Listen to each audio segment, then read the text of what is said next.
Okay. Thank you all and welcome again. So let's kick off. We'll go with our Broome County participants first. We'll work our way down, and then we also have some guest food bankers who are with us. So again, if you could start with your name and the program or agency you're representing. So from Broome County, who do we have on this call? Feel free to unmute yourself. Sherry Conklin, United Presbyterian Church of Binghamton. Oops, you're a little low, Sherry. Can you say it again? United Presbyterian Church of Binghamton. Thank you, Sherry. We have a community meal pantry, and we are opening a emergency shelter. Excellent. Wow. Well, more to come on that. We'd be definitely interested in hearing more. Who else do we have from Broome County? Cindy Natola, Union Presbyterian Church Food Pantry in Endicott. Thank you, Cindy. Hi, I'm Anthony Pace. I'm the Director of Operations and Compliance Officer at Southern Tier AIDS Program here in Broome County in Binghamton. Excellent. Thank you, Anthony.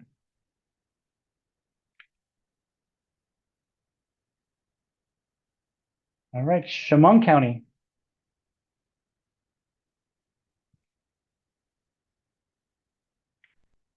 All right, sounds like we don't have any representation from Chemung. Skylar?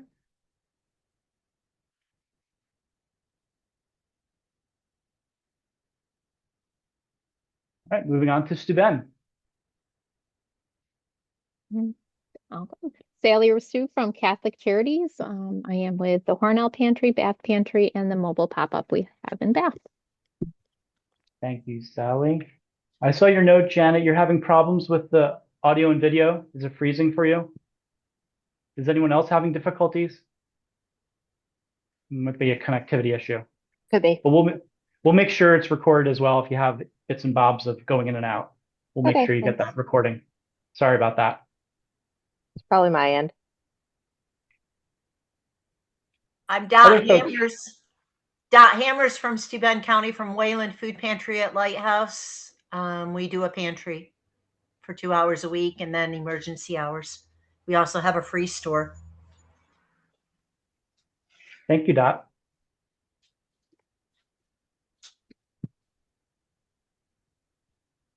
I'll go. Tioga. I'm Mary, Mary. From Corning Community Food Pantry. And are we supposed to mention something about June? You can put it in the chat, Mary. Oh, put it in the chat. Okay, yes. I'll do that. Yes.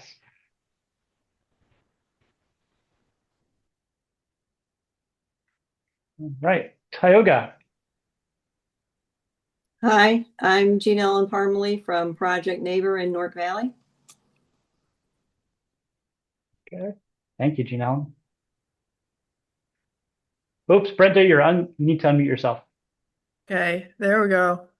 Brenda Cronk from Park Terrace Food Pantry in Tioga County. And where is Park Terrace, for those who are not familiar? Appalachian. Glen Road and Appalachian.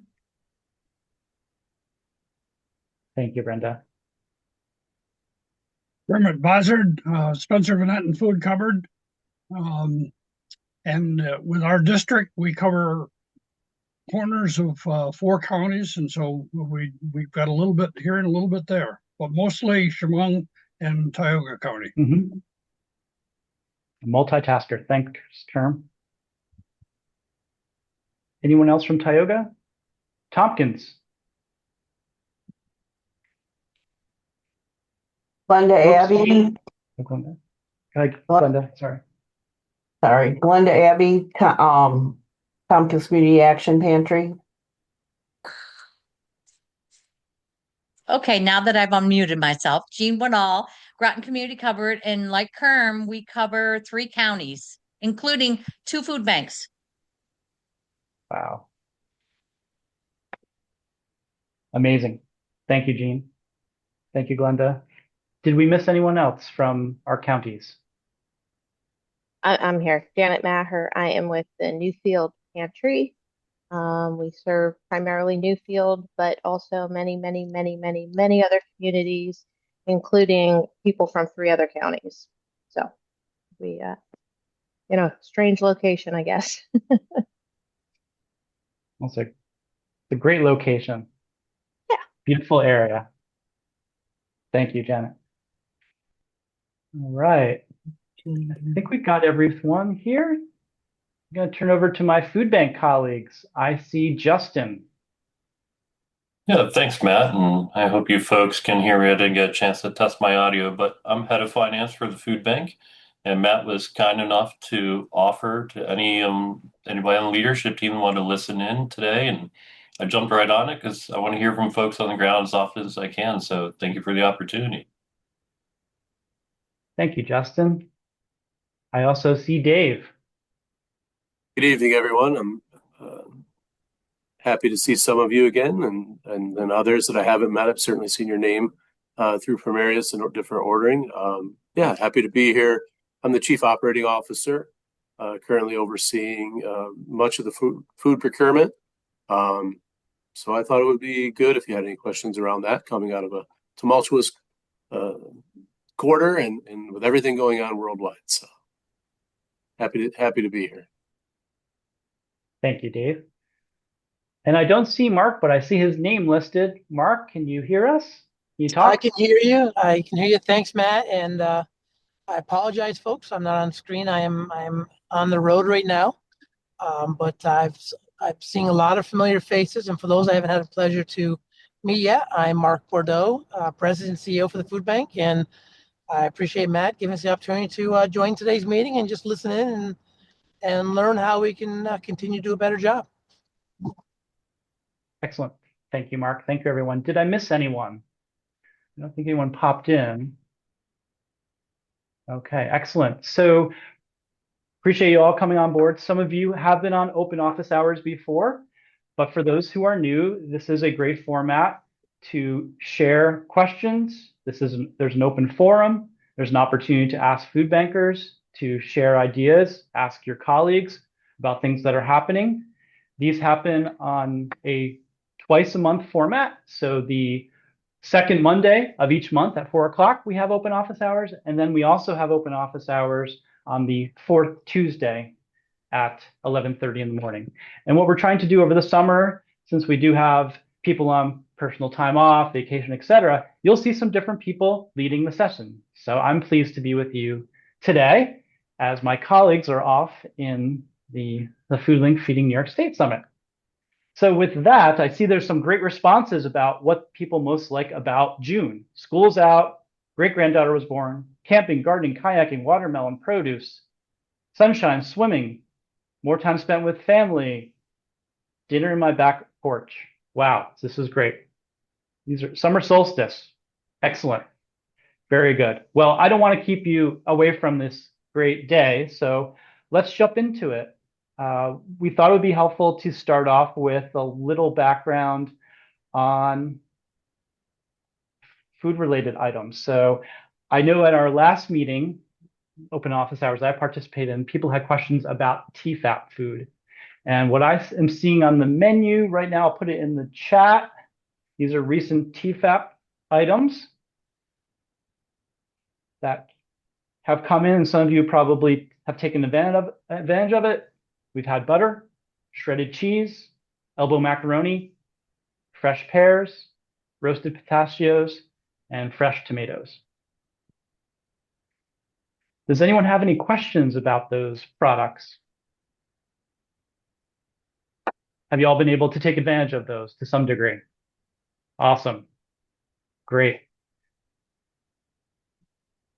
Dave, I want to put you on the spot. Anything on the horizon that you're seeing with TFAP that this group should know about? Because that's one of the first questions they have about food access.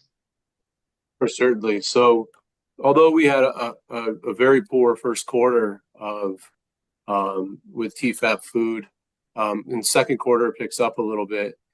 Year over year, when you look at total pounds distributed, we are currently or will be at through the remainder of this year, so mostly Q3, Q4, the equivalent of last year's USDA product.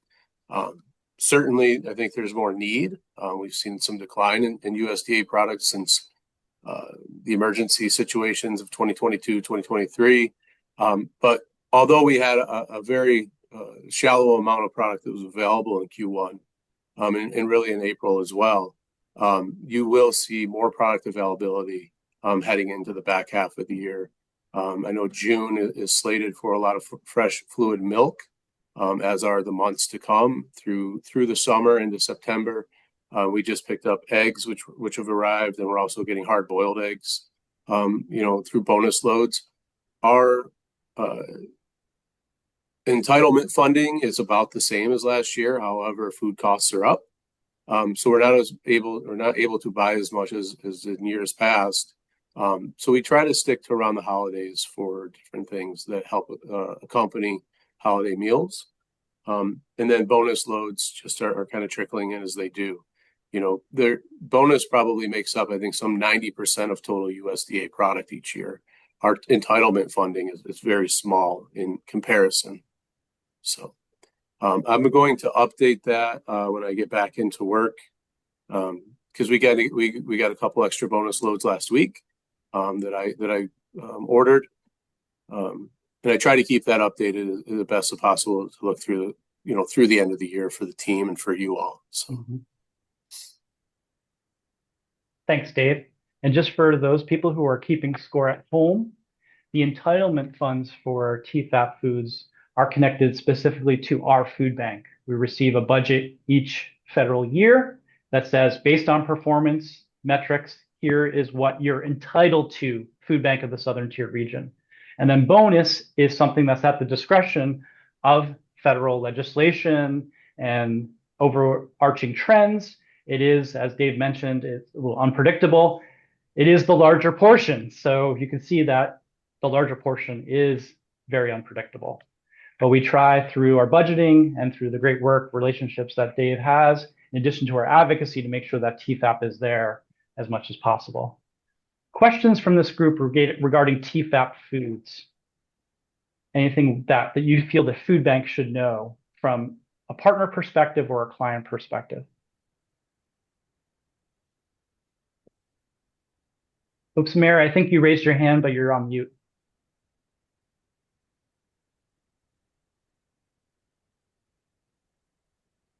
Sorry, I did not. It's like Mary's talking, but she's on mute. Say it all again, Mary. You could type it in the chat as well, Mary. No, it's doing it on my phone. I should be doing it on my tablet. It's a little bit easier. Every time I swipe to get it, I'm swiping out of Zoom. And I'm gonna say I completely lost my question. Oh, I wanted to comment. I think were the oranges TFAP, or was it? Yeah, they were. They were pretty bad. Just to give that. I mean, I know you're doing the best you can, but it was hard for us to push that. So at least at my pantry. But the tomatoes look beautiful, so I'm gonna do a bad and a good at the same time. How about that? No, that's good. I always appreciate feedback from our partners on those types of things, because we can fill out commodity complaints within reason. So USDA thresholds are really kind of the standard threshold for produce is 10% of poor, or less than optimal. So if you get 40 cucumbers in a box, right? It's standard or acceptable to have 4 of them be bad.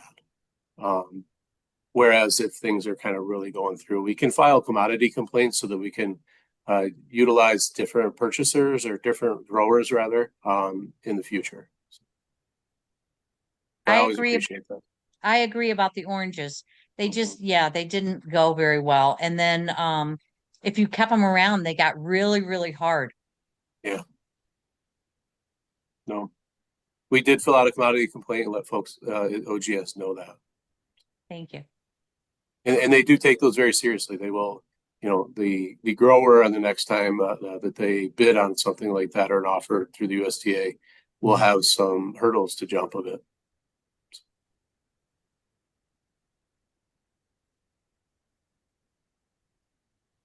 My only comment is we'll take what we get, and then thank you.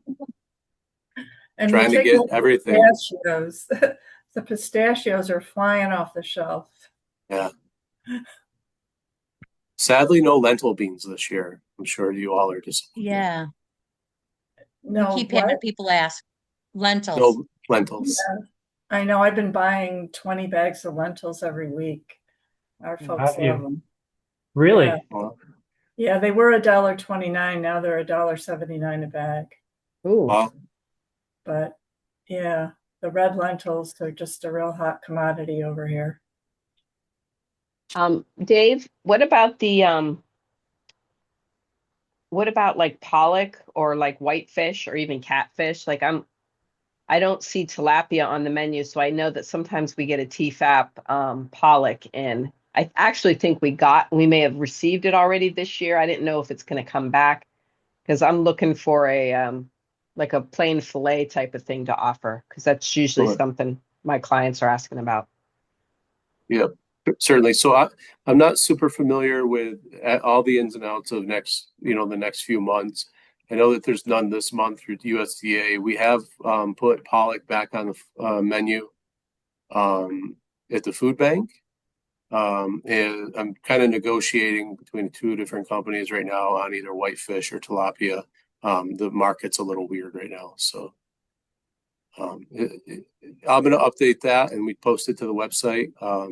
You're always welcome to drop on the website to look at that as well. And I believe Kathleen is posting the full year right now. So. TFAP inbound, that is. Mm-hmm. Any other TFAP questions or purchasing questions, wholesale product that starts with the number 3 on the menu?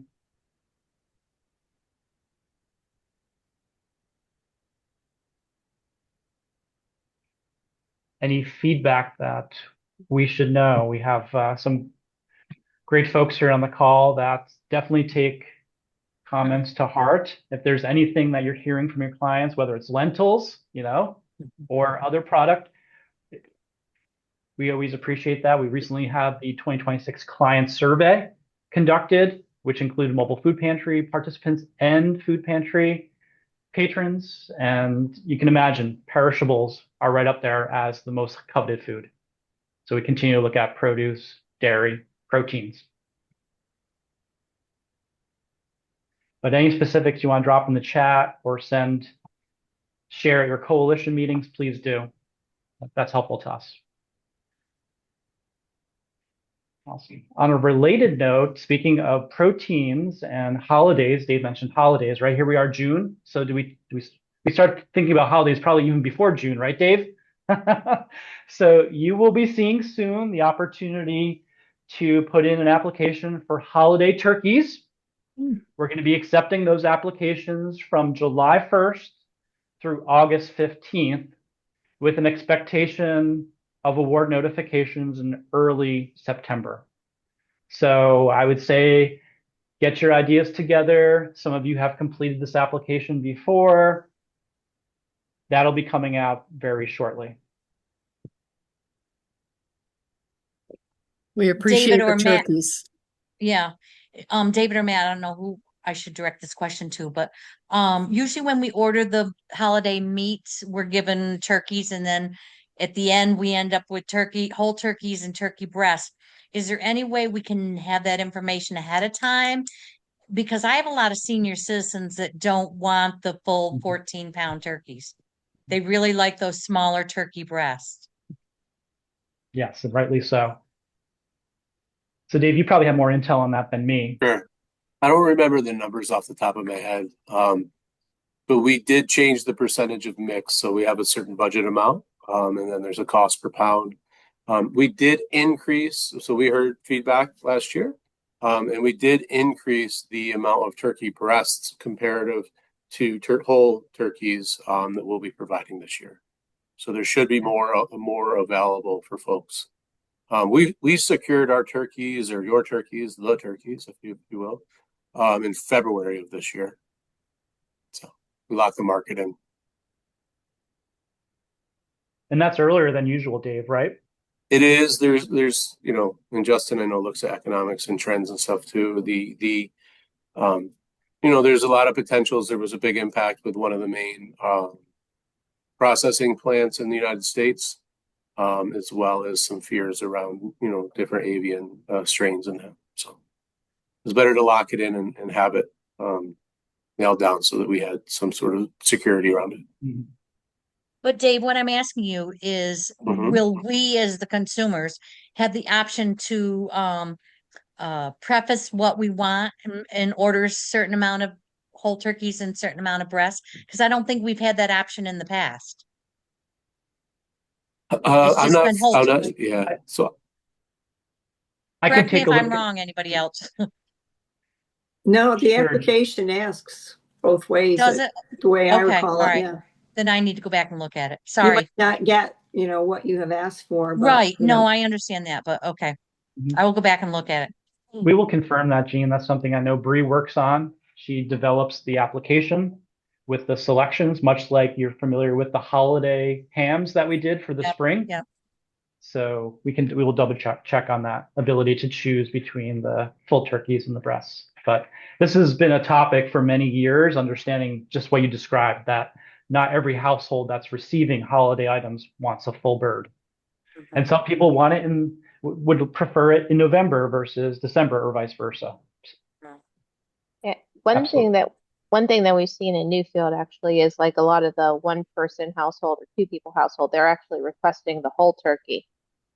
Because they're doing a family get together or Friendsgiving Mhm. kind of thing more than, just purchasing for their own household. Mhm.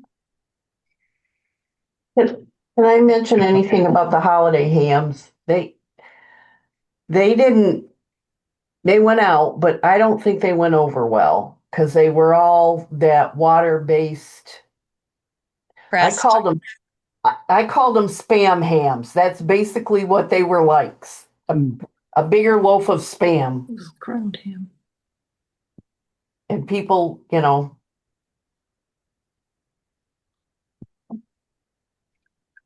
Glenda, what would you say I was the ag- type of product that people were looking for? How was it different? I think they're looking more for the more regular ham, like Bone, the bone-in bone-in hams. I ham. agree with Glenda. These were more a pressed meat than they Mhm. were a ham. Right. I think it even said ground ham or something on the packaging. It was. I think it may have said something like banquet ham or something like it would be served on a buffet and for easy slicing. Yeah, that all you can eat kind of place like Golden Corral or something. Well, even your country, the hams that are the Sugardale hams or the country hams, these weren't even close to that.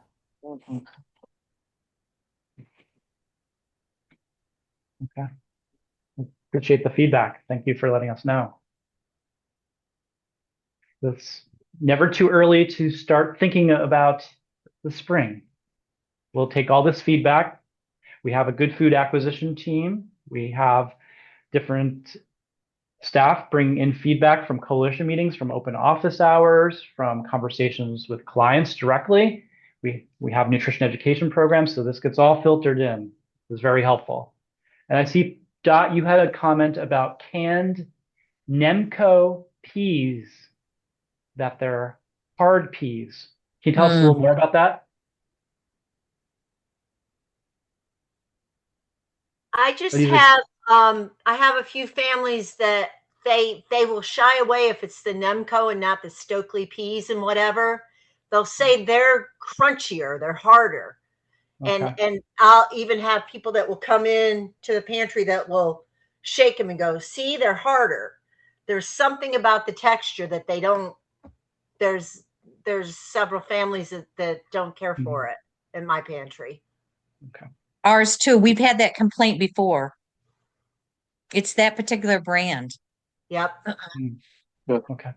I can isolate those when ordering. I have one question, because I hear you on the hams, and that wasn't, there was a lot of discussion around that and the change of the type of ham. But in a growing request, I guess, as well as increases in costs associated per pound, we had to kind of make a decision. Would you rather have kind of the traditional ham, but be able to offer less of them Yes. than have that one and be able to kind of cover the gaps, I guess? And the reason I ask that is you know, we can take that information back to our good food acquisition team as well. So I would say yes. I'd rather have the quality ham than the pressed meat ham. Yeah, I would too. I mean, one year we got it was a regular ham with a bone in, but it wasn't like what you would consider a ham. It was like a ham slice, a really thick ham slice. Yeah. I'd take one of those for over that. Yeah. Yeah, I think those would go over good. My vote is no. Whoop, whoop, whoop, whoop, whoop. Oops, you're mute again, Jean. I know. My vote would be no, because it's hard to say, okay, you get a ham, but you don't. Maybe it could be a mixed offering, like with the turkeys versus turkey breasts, and you know, order what you feel your constituency would appreciate the most.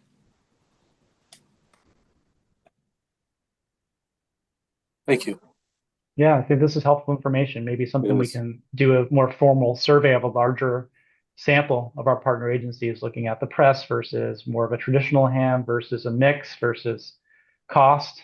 And you know, Dave works his magic with volume, right? And that whole leveraging effect where we have the 6 counties, we have 300 programs, and how do we take that volume and put it to really good purposes, getting a good price.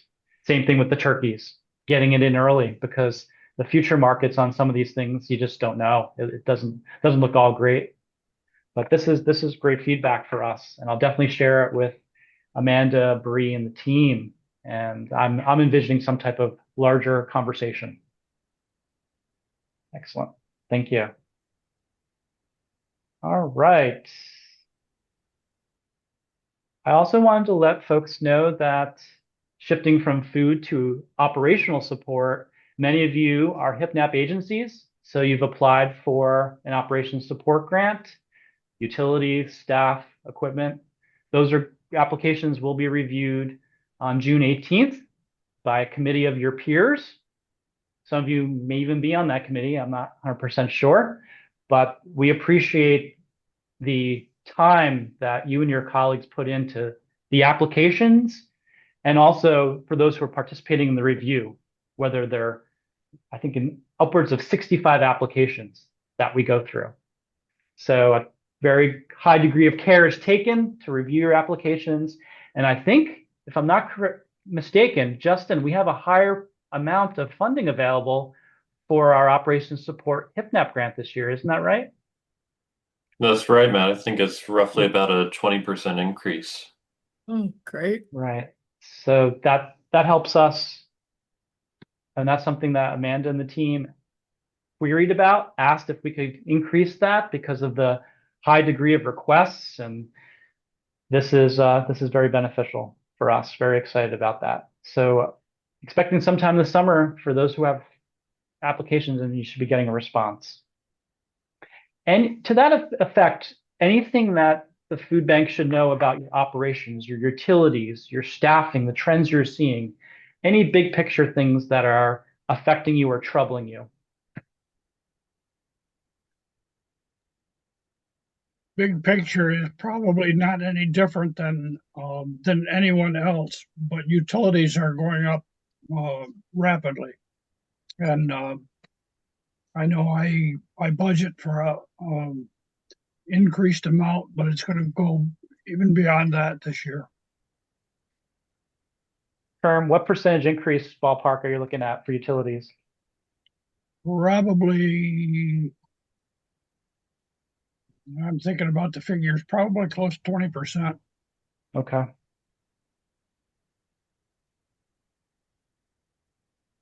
And you're utilizing both electric and gas? Yes, both.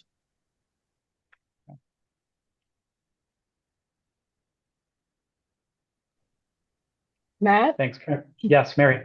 I will say We actually saw a decrease because we switched out light bulbs, and went to Excellent. all LEDs. So I can't say that we're seeing an increase, but but I think it's mostly due to that.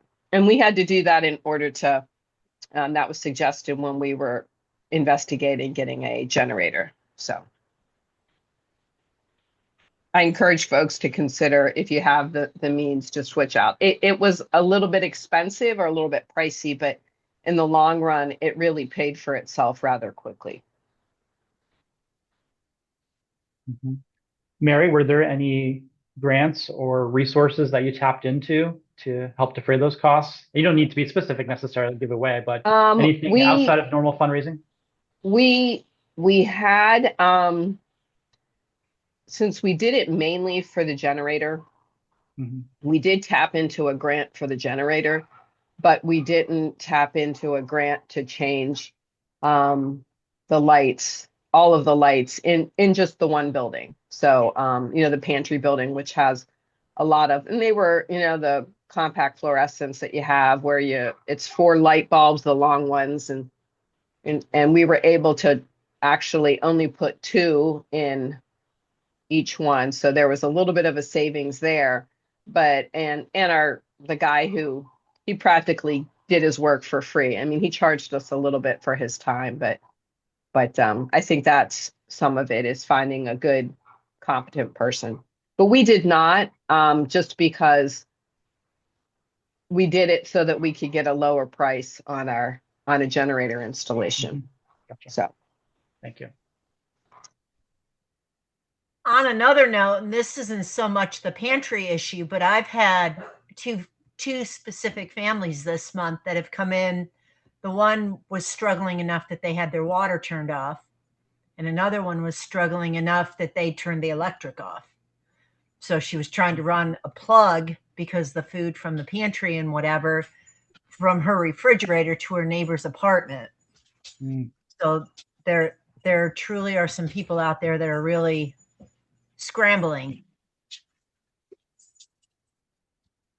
Yes, for sure.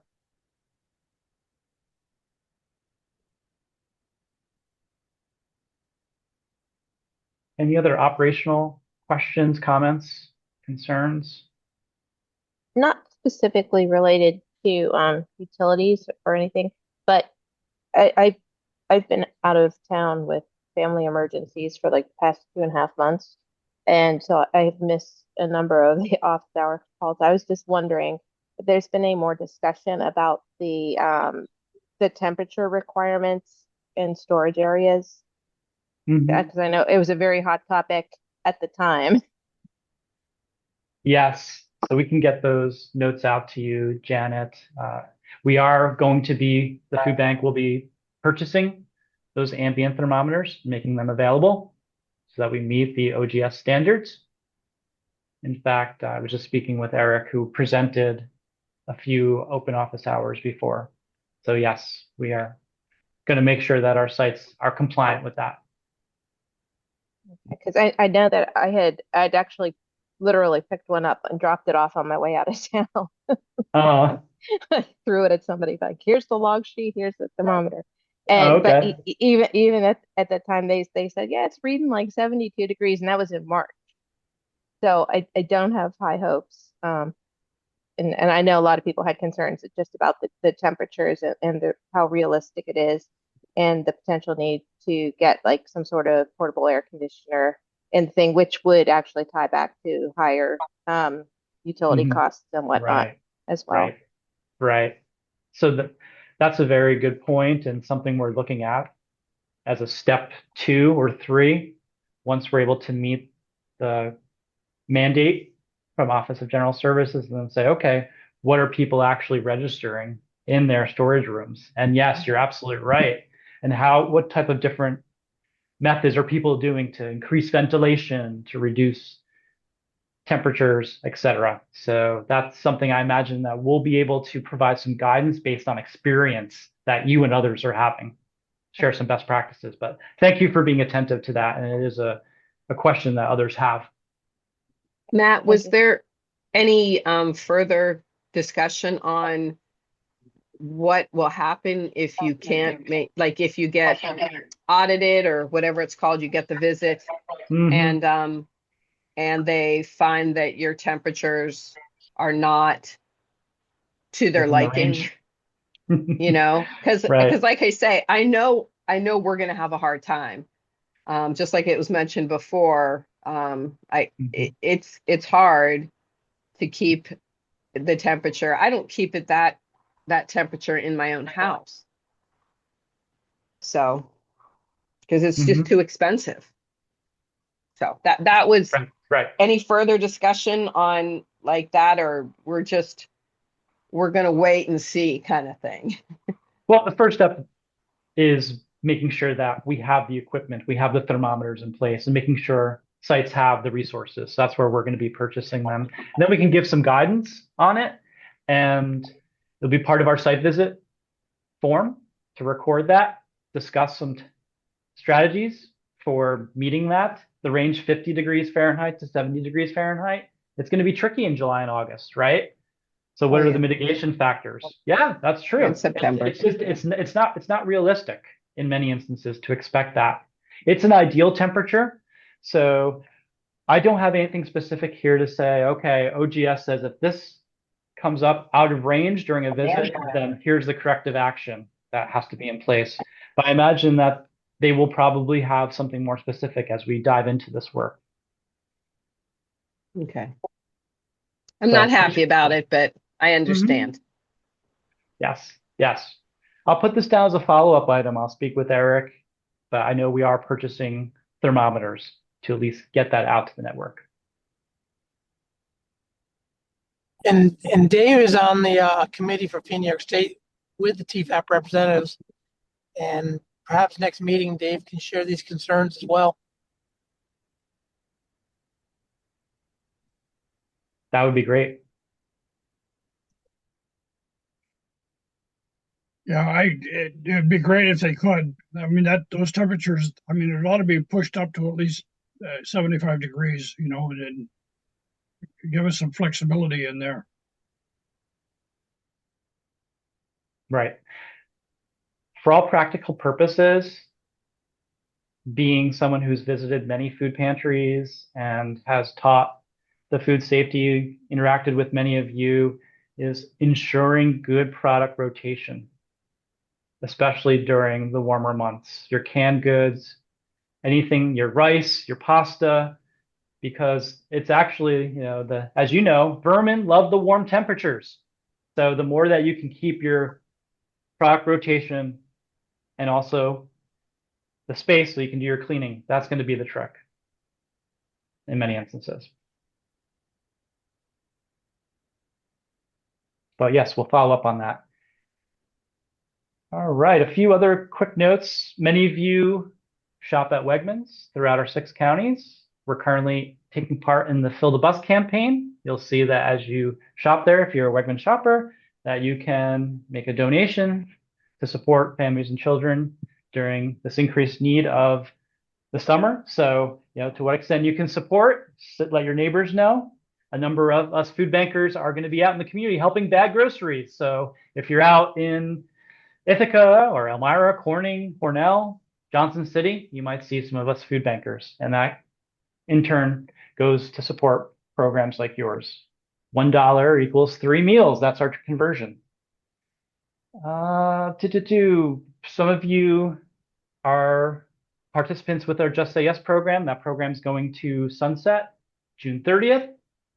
And we're going to be starting a new nutrition education program. So if you do have interest in taking part in any type of nutrition program, or you need nutrition resources, recipes, different types of guides for utilizing food, maybe it's some questions about the holiday food, right? I know that's a big question, is preparing a turkey, right?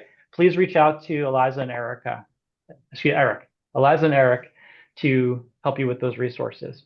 Also, if you have been a participant, an agency that's hosted Just Say Yes, and you have benefited from it, you've seen clients benefit, feel free to message Eliza, Eric, or me with any type of testimonial. We appreciate any feedback that you can provide. We're going to be writing up a nice little historical summary of the benefits of Just Say Yes, which began in 2002. Some of you may remember our first Just Say Yes nutritionist, Anna Ficcarelli, long time ago.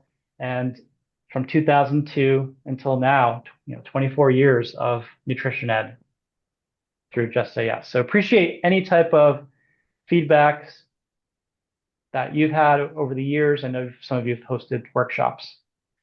Question for you about SNAP. We've had some work requirement changes, right, that have been put into effect in New York, where if you're an able-bodied adult without dependents, there are work requirements that can be satisfied by meeting work, by volunteering, by caring for someone who's ill or disabled. There's exemptions. Are any of you seeing increased need due to possibly the SNAP work requirements? I'll start off because I don't know. You don't know. All I know is that last year we saw more families than we ever have. And through the first 5 months of this year, we're probably 15% more than last year in terms of numbers of family reached. Now, what impact SNAP had on that, I do not know because we don't really we don't really canvass people and find out if that's a function of why they're coming in. But we know that we're giving out a lot more food this year than we have in the past. I know that. Thanks, Kern. We seen a little bit of increase when they had the SNAP moratorium, and then when the SNAP came back, it went down.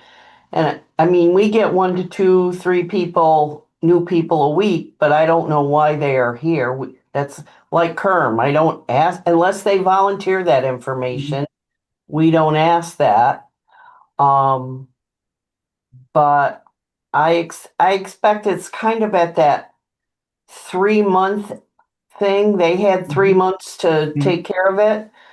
And I think you might see an increase in another month or so, because I don't think it's actually hit. Can I say something? Please. So I am, unlike Kerm, I keeping a close watch. I'll compare like January last year to this year, all along through May, and haven't seen much of an increase, although I don't need to. Like last year, we were pretty darn busy for us. What I see though is I see bigger households. So where, for instance, say we're serving 20 households in a day, instead of it being like 60 people, it's 80 people total. So it goes from a 3-person household, and we might go dip below that or dip above that to solidly being 4-people household. And for us, like we're giving away more food because of that, because it's more people. But that's what I've noticed, and more children. I don't know if they're getting nervous. But we have noticed a little bit of, and also just folks, an increase in, we'd like to volunteer. They don't tell me it's about needing SNAP requirements. I check, I find them that they've been a client to us. And that's not a deterrent for me, but I do, then they'll say to me after the fact, hey, can you sign the paper? So I guess I wish I would have known ahead of time, because they'll push. I'll say, we're full. We've got shifts, but I need subs all the time because, someone just called off during this call for tomorrow. So I can always use a really deep bench, as they say, for that. So I have noticed a little bit more a pickup in people wanting to volunteer and needing to volunteer, as well as just bigger families. So. Yes, thanks, Mary. And that volunteering situation we've experienced as well here at the food bank through our production room. We've had a few households come in attempting to meet the SNAP work requirement through volunteering. At the next set of coalition meetings, which will begin next week, the June coalition meetings, we'll have some information about the work changes. They are sheets of paper you can put up in your food pantry or your meal site, your program, helping guide people with questions on how they can meet this work requirement and the exemptions. And also, if you are interested in being a volunteer location, how to go about communicating that to partners, similar to what you were describing, Mary. There are resources through the Office of Temporary and Disability Assistance, really to help clients navigate these changes. Whenever there's a change, right, it disrupts people's routine. It's challenging. Brenda, did you have a question? No, I have to leave. I Oh, apologize. okay. Well, good seeing you. Thanks for joining us. We'll make sure Thank you get the you. recording. Be well.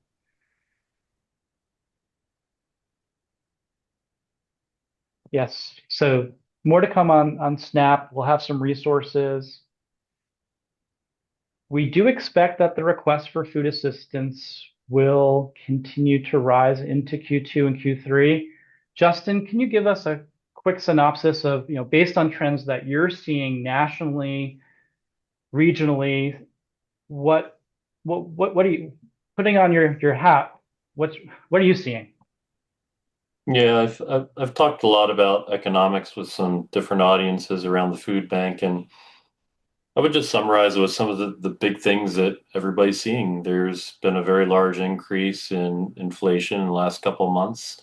A lot of that has been driven by energy prices and how that's trickling through the rest of the economy. We haven't seen it all just yet. The wholesale prices are continuing to accelerate at a faster clip than what we've seen in retail to date.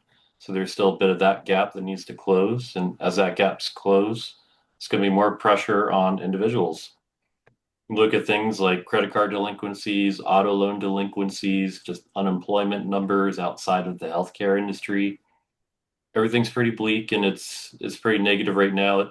It feels and it looks like recession type of data without those kind of top line numbers because there's still higher income individuals holding up the broader economy. But when I look at everything, it just points to more and more need and more pressure. So definitely we're looking at least for Q2 and Q3. The expectation is that pressure is going to result in more individuals needing assistance and probably more individuals maybe on that Alice income type of threshold showing up to food pantries for the first time as well.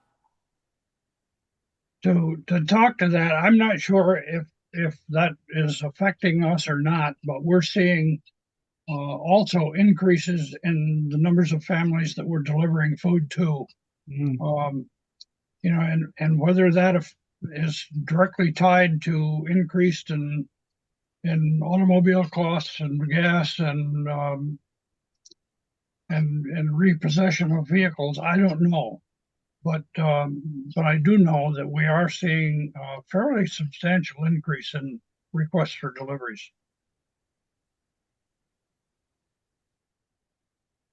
Thanks for sharing that, Kerm. Thank you, Justin.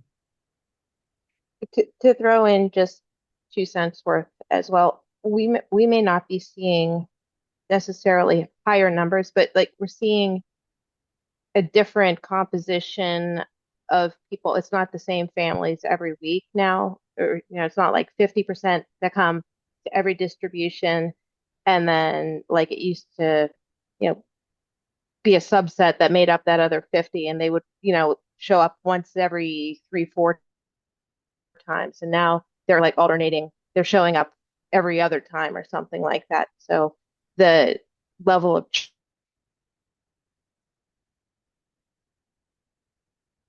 Oops, Janet. Yeah. while the Thank you, actual Rose. number of individuals served might be relative. Sorry, That's okay. am I back? Can you You're hear me? back. Can you hear me now? I Yes, like we the can hear you. Verizon ad. Oh no. If you want to drop it in Okay. the chat. Yeah. Okay. Sorry. The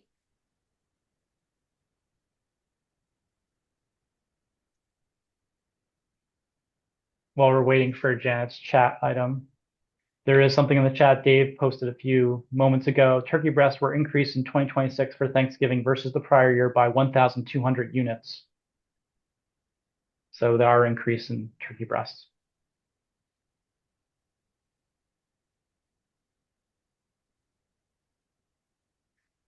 as we're waiting for Janet, open forum, we have about 7 minutes left. What other topics shall we discuss before we wrap up?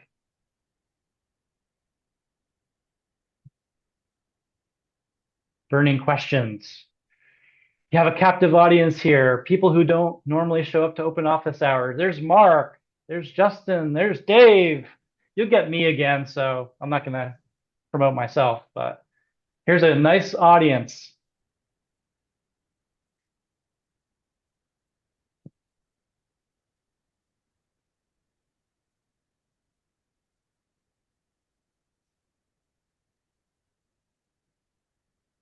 Okay, Janet wrote that the other part is that our individuals served are generally stable on a pantry basis. The amount of food that people are selecting is increasing rapidly. A lot of families would select from a few menu categories, but now they're selecting from almost every category. Aha, okay. Right. This actually popped up in a conversation during our agency advisory council regarding the HipNap 3-day package versus the HipNap 5-day package, where we're recognizing a 3-day package. We encourage a 5-day package, but yes, it's tricky because food pantries don't necessarily get credit for the 5-day package in one fell swoop. There are some pantries that will serve 5 days over the course of, say, 2 visits, that type of thing. So we discussed how really pantries continue to talk with clients what works best for them in their location. Are they able to come back a second time, or does the food pantry have the ability to provide a larger amount of food in one visit because of transportation challenges, et cetera? That's one of the things that we feel the sites know best how to best proceed.